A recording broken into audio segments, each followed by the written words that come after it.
Hey guys, it's me. Today on the show, the Mueller Report shows the president and his campaign did not collude with Russia and the president didn't obstruct justice. End of story.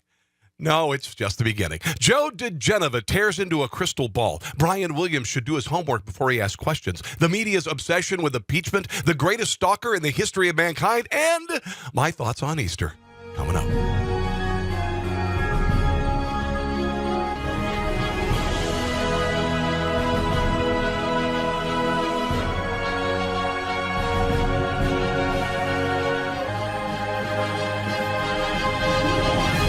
My name is Rob Carson. My kid got into college, and I didn't have to bribe anybody. Well, let's start things off with the elephant in the room, and that, of course, is the Mueller Report came out last week. And here is Attorney General Bill Barr summing up what the report showed. Volume 1 of the special counsel's report describes the results of that investigation. As you will see, the special counsel's report states that his quote, investigation did not establish that members of the Trump campaign conspired or coordinated with the Russian government in its election interference activities.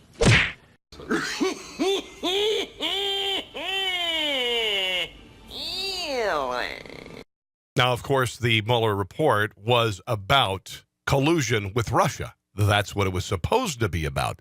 Here's the president stating the obvious. And they're having a good day. I'm having a good day, too. It was called No Collusion, No Obstruction. The Mueller investigation was about possible Trump campaign collusion with the Russian government to throw the 2016 election. Okay? It showed very clearly there was no collusion. And also, the report said there was no evidence that the president obstructed justice. But it could have happened. That's kind of like saying, there are no evidence of unicorns, but they could be out there.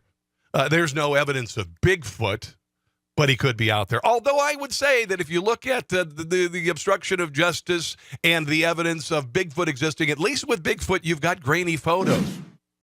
But apparently one of the big components of the report is that the president ordered people to do stuff that they didn't do, and therefore, well, nothing happened.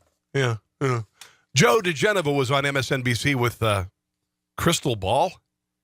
Crystal Ball, yeah, her name is Crystal Ball. Shame on her parents. Decided to call into question the integrity of the Attorney General, and Joe would have none of it.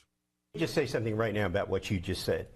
Don't you dare suggest that Bill Barr is a liar. I've known him for 30 years. He's one of the finest lawyers this country has ever produced. He came back out of retirement to serve this country. There's not one shred of evidence that anything he said either the other day or now or today was a lie. Don't ever say that in front of me about Bill Barr. You have no evidence that he lied, and you know it. But I'm telling you. You said he may have lied. What I'm telling you is that what he said this today in the press conference is inconsistent with what's in the report. That's not a lie. That's okay, fine. It's not fine. You're on national television calling the Attorney General a liar. I didn't say that. You suggested it very strongly. All right. That would be called being taken to the woodshed. That would be called a smackdown. Brian Williams apparently didn't do his homework when he talked to Attorney Jay Sekulow, the president's attorney, about the Mueller report. And Brian Williams says that there's clear evidence in the report that there was collusion.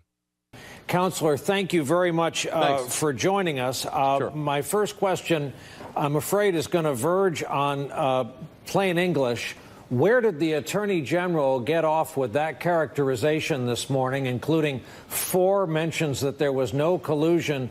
What document was he reading compared to the one we're left with? Well, page 2 of the document says the investigation did not establish that members of the Trump campaign coordinated with the Russian government in its election interference activities. So it's right from the document itself. No way. Yes way. Yeah, Brian, it's like 200 pages. You might want to get past page 1. I'm just saying it's right there. The no evidence of collusion. Just page 2. Just page 2. Maybe you need to do like I did in college and get the Cliff Notes. Representative Jerry Nadler, doesn't he sound kind of like a The villain on Batman, the Nadler. I'll impeach Trump, the Nadler. He's convinced that this report is a pathway to impeachment. When you say that it's Congress's responsibility to hold the president accountable, does that mean impeachment? That's one possibility. There are others. And, of course, the media, rather than focusing on the fact that the president has been absolved of any wrongdoing in the report, have instead turned to the I word. Do you think the Judiciary Committee should start impeachment hearings? Do you think they're going to move ahead with impeachment? Should we impeach? The Mueller report could be a roadmap. A roadmap. Roadmap. A roadmap. A roadmap. A 10-episode roadmap For impeachment. Perhaps there's enough evidence here to start impeachment proceedings. Impeachment proceedings. Immediate impeachment proceedings. Start impeachment proceedings. Impeachment for impeachment. Impeachment proceedings should be impeached. Impeaching the sensitive issue of impeachment proceedings. Impeachment. But impeachment with impeachment, issue of impeachment. And if they begin impeachment, He can be impeached. Impeachment? It's impeach or not impeach. in terms of impeachment. And then there's impeachment. Talking about impeachment. Perhaps of impeachment on the impeachment question. A conversation about impeachment. Impeachable. Impeachability. Potentially impeach. The media may be obsessed with impeachment, but MSNBC is obsessed with Trump. In 6 weeks, they referenced the president 31,871 times, averaging 758 Trump references per day, 31 per hour, and that's just the average. On February 27th, MSNBC mentioned Trump more than twice as often, totaling 1,703 mentions. Wow. That's bordering on psychotic. But not as psychotic as this person. Jacqueline Aids allegedly stalked a man for 10 months and sent him 159,000 text messages. Here's a picture of Jacqueline on the dating site.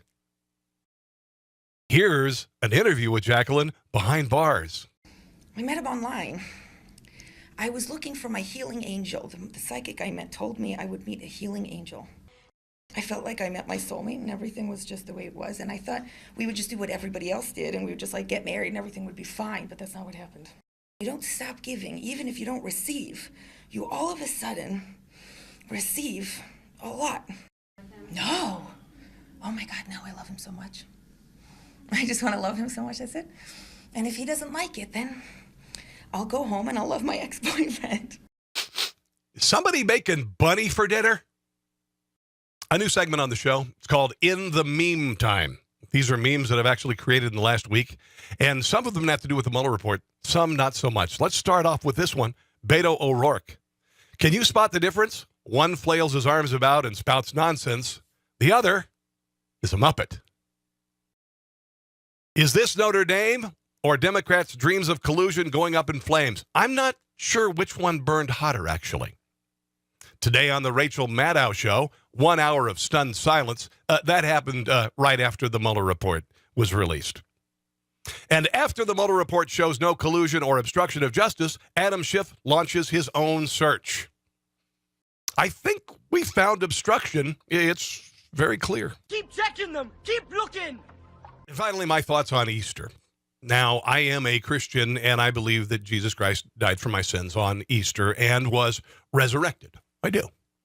I don't want to preachify, but I also believe in the fun of Easter and allowing kids to be visited by the Easter Bunny and getting baskets full of fake grass and malted eggs and jelly beans. That's perfectly fine. But we've got to keep them separated, okay? Over here, death of Christ and resurrection.